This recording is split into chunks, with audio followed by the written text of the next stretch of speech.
Diving into the DMs, Kelly K.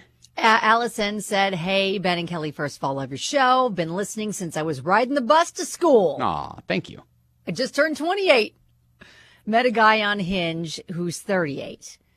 He's older than I'd like, but I am ready for a relationship, so I thought I'd give it a shot. Sure. We met at a bar. During drinks, the issue of age came up. I told him that I would never want to be with a guy that's more than 10 years older than me. Mm-hmm. He said he had a confession to make. Mm. He's actually 45 and not 38. Oh. He said he was afraid I wouldn't give him a chance if I knew. He believed the date was going well because he was calling me babe, and I didn't object. He didn't understand why I felt deceived. Oh. Now things are awkward, so I suggest we just leave. When we get to the parking garage, he realizes his car has been towed. Oh, my gosh. So he asked if I would wait as he needs to make some calls. He said he would likely need a ride. He walked out of the garage to get a signal. I got in my car and left. Oh, my gosh. She just peace.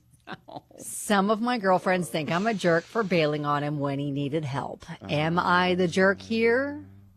Thanks, Allison. Okay, so maybe from a safety standpoint, no, I don't think you are. You know, if you were worried about your safety, maybe. I don't think you, it doesn't sound like you were. No, I think it would have been nice to hang out and give him a ride. Now, I don't blame you for feeling deceived, and maybe you don't want to pursue the relationship because of that. But I'm just not the type of person that's just going to ghost someone when he asks you to stay. Just hang out until he gets the situation handled. And he's like, hey, let me just step out here and get a better cell phone signal because we're in a parking garage. You're like, oh, okay. Peace out. Yeah. Aubrey texts in and says, has a very similar situation, red flags. Did we go on a date with the same guy? Oh, wow. Ghost. She said, yeah, ghost him. Yeah, definitely ghost him. All right. Yeah, I mean, I don't know. Look, would he have been in that situation had he actually said his truthful age of 45? No.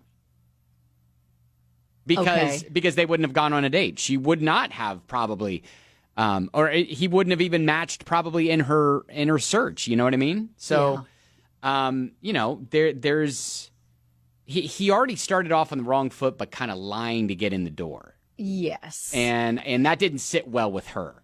Right. Oh gosh, it's tough. But again, I'm just doesn't matter what the situation is. I just don't foresee that I would have done the same thing. Mm-hmm.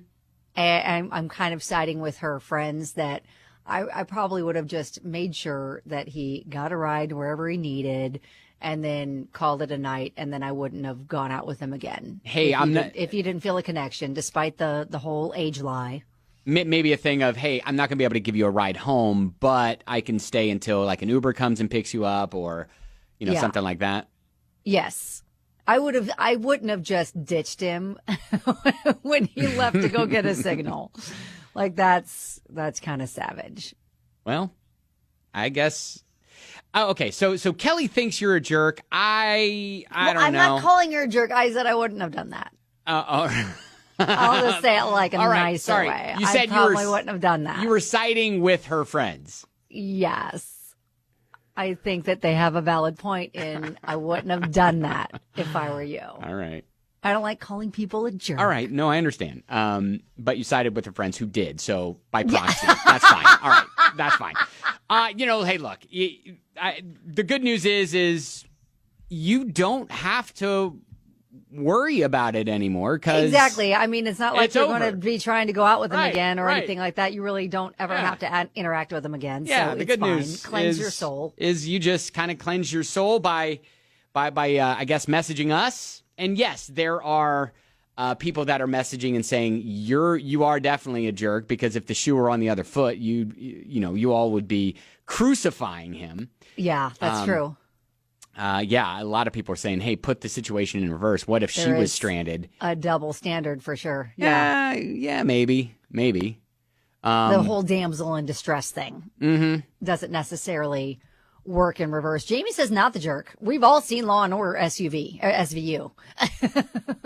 Yeah, I mean, and that's kind of what I was implying, initially, where maybe it was a safety thing. She didn't say that she felt unsafe, but I thought definitely from a safety standpoint, you don't know the guy really. He already lied about his age, and now he wants you to give him a ride because his, quote, car all of a sudden is missing.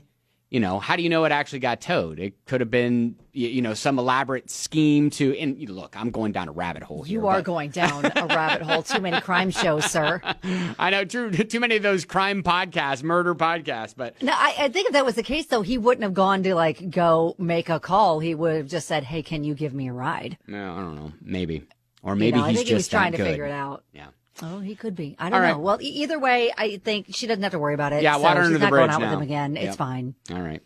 Allison, so 50% of the show thinks you're a jerk, the other doesn't. So take that for what it is. On 99.7 DJX.